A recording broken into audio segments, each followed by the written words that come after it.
relationship. Oh my. Employers, understandably so, perceive that they are forced to comply with an ever-increasing number of regulations and statutory requirements. And to some extent, that's indeed true. In Ontario, by way of example, you have recently the right to disconnect. You have electronic monitoring requirements. So yes, employers are confronted with increasing obligations to comply with statutory and regulatory requirements. But interestingly, and just as a by the way, many of those requirements are set out in employment standards legislation across Canada. But interestingly, in employment standards legislation, you have actually an area that benefits employers, and that's the ability to lay off. Layoff is distinguishable from termination.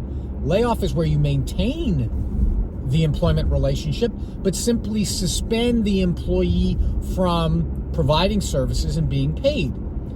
Termination is, of course, the discontinuance of the relationship. So how does it benefit employers?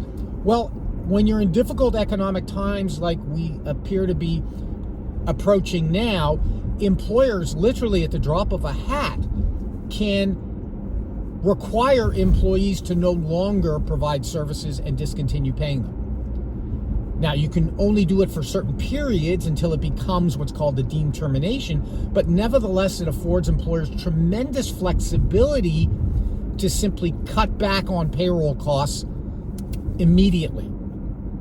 So, employers, though, in order to rely on it, typically, though, have to incorporate the ability to rely on the legislation in employment agreements.